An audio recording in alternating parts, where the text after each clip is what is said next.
Hi, guys. Thank you for subscribing. And if you happen to find me just by scrolling around or heard about me and you'd like to subscribe, I'd really appreciate it if you hit that button. So, as some of you know, I think I've mentioned that I just moved back to Washington, D.C. after a 12-year absence just a few weeks ago. And I lived here for 30 years before. So, I've been so busy with the move. The place is still in disarray and blah, blah, blah. If you've ever moved, you know what I'm talking about.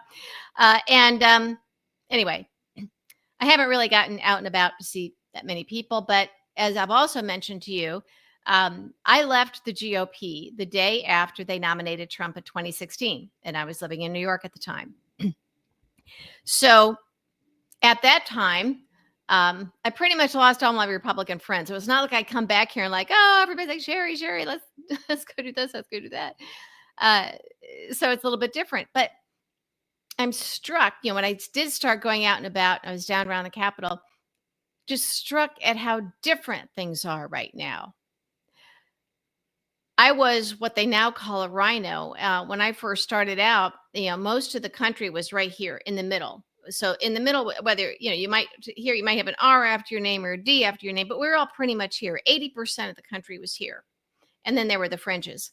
And I think that cable news, TV, the competition between when the others started coming up, CNN was around for a while, but and talk radio, you know, that started changing things. And so what sold was when you go far right, far left, you want that clashing. But one thing I do know is that we used to work together with the other side. These weren't the things that made the big news on the big items. There were real philosophical differences, but overall, I think we all kind of thought that, while we might disagree with the other side or have different priorities, we still thought and just accepted that everybody loved this country and wanted what was best. We just had different ideas about how to get there. But the goals were pretty much the same. You can't say that nowadays. And now in Congress, they do not work together, the two sides, even on the little things. And this doesn't make sense to me. And here's why. In 2016 and 2015, establishment Republicans, meaning all of Washington, D.C., and most of the state houses and governors, did not support Trump. They didn't support him in the primary. Nobody thought he'd really win.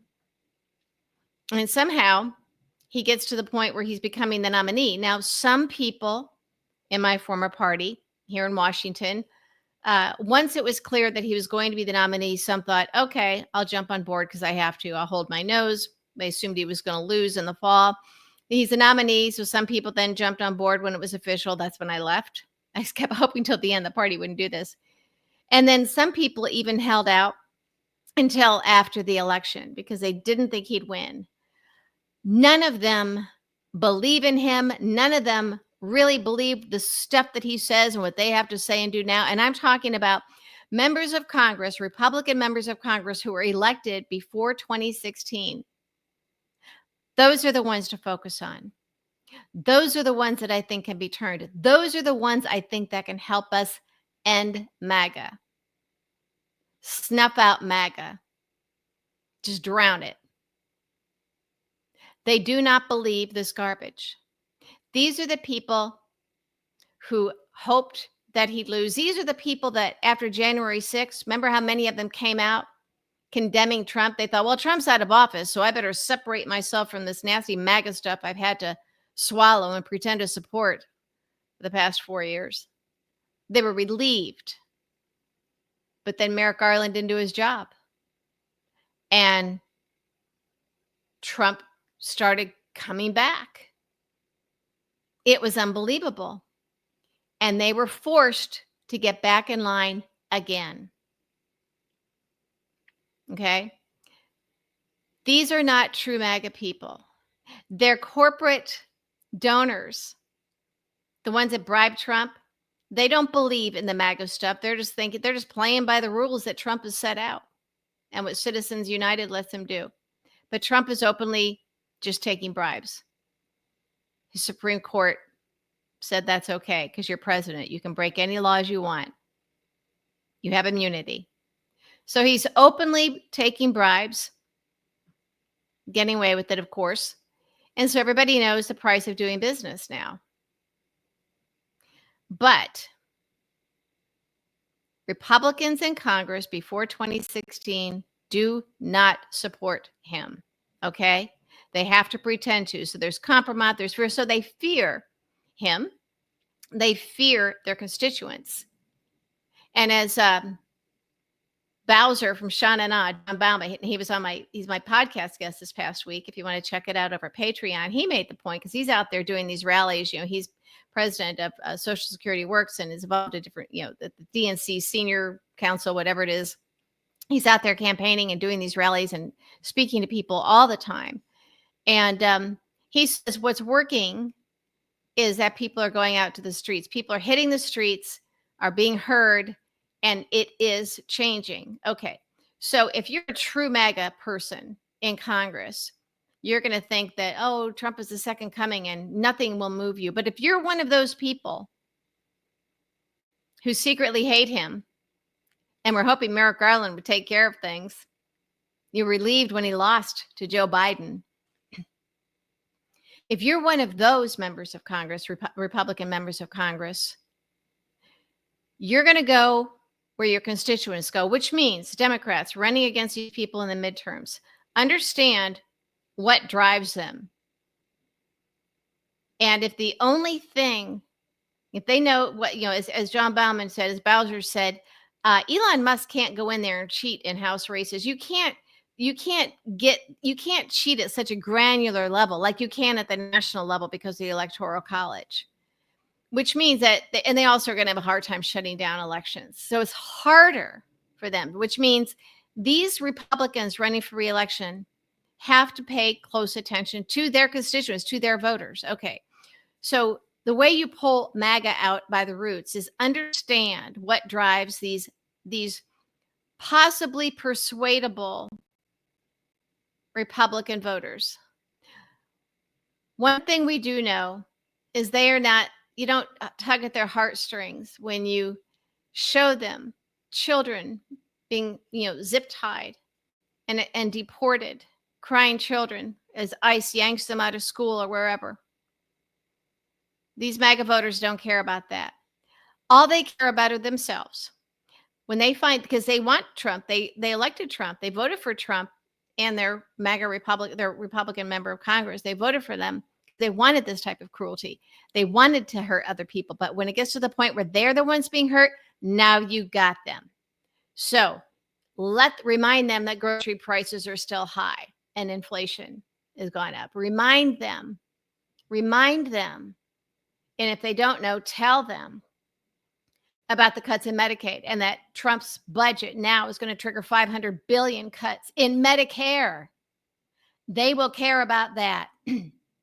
And the threat to Social Security. Remind them that Trump promised that he was going to eliminate the tax on Social Security benefits. He didn't do that. He did not do that. Speak to them in language they understand. Keep it simple. Okay? Force that Republican incumbent, again, the one who's not really MAGA, but they have to pretend to be, force them to answer to this. Now, if you ask them to talk about children being zip tied, zip ties around their wrists and deported, they don't care. Senator Joni Ernst, when she was asked about Medicaid, people die because you're going to die sometime anyway. That's not going to hurt her with MAGA voters unless that MAGA voter is on Medicaid or someone in their family is, someone they love. The only thing a MAGA voter, if they're still voting Republican, you can't get to them with the heartstrings and compassion. It has to be how it affects them. And a Republican member of Congress who's not really MAGA, but they've had to pretend to be, again, specifically look at the ones who were in Congress before 2016. That's where we find our midterm wins. That's where we pull MAGA out by the roots. That's how you defeat MAGA. And we have to. So you look at the individual Republican member of Congress that needs to be defeated, but also MAGA as a whole. And I think that we understand that the Democratic leadership doesn't care. I don't know what. Oh, I've talked before about what I think is wrong with him. I think a lot of it has to do with Chuck Schumer just being leader, and Chuck Schumer having a decades-long relationship with Donald Trump. God knows what he's got on him, on each other. I mean, whatever deals they've cut in New York. And I don't think Chuck Schumer is going anywhere, unfortunately. So let's look at the individual races, the House races, how Democrats get the House majority. And that's what I'm talking about. I tell you, we used to work together. I would be in meetings as a senior staffer, as a senior Republican staffer, with, Barney Frank, who, for an issue that was, he was passionate about, was important to him. And back then, bills would pass or fail. They would, you know, be bipartisan for it, bipartisan against it. We had to work together on more issues than we didn't. In fact, the vast majority of issues and bills were bipartisan, but that didn't make the news because that's not sexy, right? You don't have that division. You don't have that clashing. And media, the press, likes that clashing. And again, right now, 10 years in, we have reporters who are now almost not mid-career, but getting into that level where they know nothing other than the era of Trump and how things are done. It was Richard Nixon that coined the term media for the press, for journalists. And maybe we need to start deciding who's a journalist and who's mere media and make a point of that. But one thing I do know, as a former Republican who's just come back to this town, I know all my former friends to a person. I'm telling you, they were not MAGA, but they have to be now to maintain their position as a cog in the wheel, their lobbying gigs, their TV gigs, their column, their position in Congress, all of it. None of them mean it. None of them. Now, there's been a good many who, some were openly against Trump like me and have left the party. Others just kind of stepped back, stepped out of the limelight, maybe went and did other things, didn't overtly become anti-Trump. But one thing I can tell you is prior to Trump becoming the nominee, and some held out until after he was elected, no one in the establishment Washington community, the Republican community, as well as the state houses around the country and governors and all that, no one supported Trump. Nobody was a Trump supporter. This was all built by Putin and, well, a few other people. And Putin only did it because of Ukraine. And that is why at the 2016 Republican National Committee, at the platform committee meetings, they're all in different rooms for different planks of the platform. The only item that the Trump campaign got involved in was Ukraine, and made sure that the Republican platform has softer language for Putin, to give Putin what he wanted. This all comes down to Putin.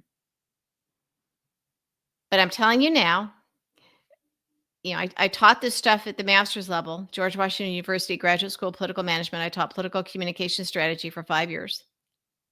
And right now, I don't have the whole strategy put together, but let's focus on those Republican members who are not true MAGA and their constituents. And their constituents, enough Republican voters who are personally affected or someone close to them is affected by these draconian and un-American and disgusting policies by Trump. That is what they care about. They don't care about undocumented migrants being hurt and harmed. They don't care. Just understand that. So if we think that if we just say it enough times and show them enough, they don't, just like people in Germany they claim they didn't know about the Holocaust. They did. They knew what was happening. They didn't care. They could smell the burning flesh. And the gates behind for those concentration camps, they were bars. They weren't planks of wood. You could see through. They knew.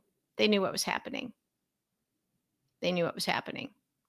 So you're not going to get to these people with compassion and common sense about basic humanity. But they do care that their Medicare is being cut $500 billion and Medicaid.